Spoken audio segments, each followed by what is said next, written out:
उसके बाद fourth news आ जाता है दोस्तों, PM to attend 300th birth anniversary celebration of Ahilyabai. Ahilyabai हैं एक काफ़ी फेमस हैं, आप लोग भी जानते होंगे। इनकी 300वीं जो बर्थ एनिवर्सरी है, इसको अटेंड करने के लिए पीएम मतलब आज गए हुए हैं, ठीक है। तो अब इनके बारे में थोड़ा जान लीजिए, ये है कौन। काफ़ी इंपॉर्टेंट रोल है ये, काफ़ी मतलब मोटिवेटिंग फिगर रही हैं हमेशा, है ना। मतलब लेडीज़ के लिए, वुमेंस को काफ़ी इंपावर किया है इन्होंने, है ना। और उसके बाद चलिए थोड़ा सा पढ़े, देवी अहिल्याबाई होलकर दोस्तों, इनको देवी अहिल्याबाई होलकर भी कहा जाता है। इन्होंने मतलब इनका अगर देखेंगे 1725 में इनका जन्म हुआ था और 1795 में नहीं रही थी, मतलब इतने दिन का मतलब इनका लाइफ लाइन था। और उसके बाद अगर रेन मतलब कब तक मतलब इन्होंने राज किया, कब तक ये रूलर बनी, तो 1767 में ये रूलर बनी थी। कब बनी थी दोस्तों? 1767 में से लेके 1795, ठीक है। अब देखिए थोड़ा सा इनके राज में मतलब जैसे कि काफ़ी स्टेबल और प्रॉस्परस रूल था मालवा रीजन में, है ना। और उसके बाद हर कैपिटल, हाँ ये दोस्तों सबसे इंपॉर्टेंट है महेश्वर। महेश्वर इसलिए इंपॉर्टेंट है क्योंकि ये इन्होंने कोई मतलब कहीं से ट्रांसफ़र नहीं किया था कि मतलब पुणे से ट्रांसफ़र कर दिया था कैपिटल इन्होंने, मतलब महेश्वर नहीं, महेश्वर को ही इन्होंने अपनी कैपिटल बनाई थी। ध्यान रखना दोस्तों, ये क्वेश्चन पूछा गया था कि मतलब अहिल्याबाई ने अपनी मतलब राजधानी को पुणे से महेश्वर ट्रांसफ़र किया था। नहीं दोस्तों, ट्रांसफ़र नहीं किया था, उन्होंने बनाया ही था महेश्वर को अपनी कैपिटल, ठीक है।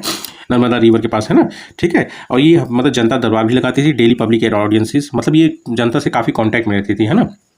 और उनके पे सुख दुख में काम आती थी, ठीक है। मैरिड किससे की हुई थी? ये खांडे राव होलकर। खांडे राव होलकर ये किसके पुत्र थे? मल्हर राव होलकर, ठीक है, जो कि पेशवा बाजीराव के कमांडर थे, ठीक है। अब बॉर्न मैंने बता दिया 725 में अहमदनगर में महाराष्ट्र में हुई थी। फादर का नाम है मानकोजी शिंदे, ठीक है। ये कौन थे? ये दोस्तों वहाँ पे लोकल लैंग्वेज में गडारिया कहा जाता है, ठीक है, डांगर, ठीक है। इन्होंने विलेज पाटिल के रूप में मतलब सर्व किया है, ठीक है। उसको became rural after husband death, ठीक है, इन बैटल ऑफ खुम्बेर 1754 में हुआ था। इसी में जब इनकी देहांत हो गया था तब मतलब अहिल्याबाई जी मतलब रूलर बनी थी, ठीक है। और इनको मतलब देवी अहिल्याबाई होलकर को ही मतलब क्वीन ऑफ इंदौर भी कहा जाता है। इन्होंने इंदौर में काफ़ी डेवलपमेंट किया है दोस्तों, है ना। और यही महेश्वर जो मैं बोला था काफ़ी फेमस मतलब इनकी राजधानी थी, तो इसी नाम से एक महेश्वरी साड़ी भी है। और इसी के लिए इन्होंने महेश्वरी टेक्सटाइल इंडस्ट्री भी खोली गई थी, ठीक है। किसने खोला था? देवी अहिल्याबाई ने। महेश्वरी टेक्सटाइल इंडस्ट्री काफ़ी इंपॉर्टेंट है दोस्तों, ये पूछा जाता है, ठीक है। किसने खोला था ये? एक बार बोलिए दोस्तों। देवी अहिल्याबाई होलकर ने। और यहीं पे मतलब महेश्वरी साड़ीज़ बनती थी, ठीक है। और ये इसको मतलब काफ़ी प्रमोट किया था ताकि मतलब वुमेन्स को रोजगार मिले और इंपावर कर सकें, जो भी वुमेन वीवर है मतलब बुनाई करने वाली लेडीज़ होती हैं उनको इंपावर करने के लिए, ठीक है।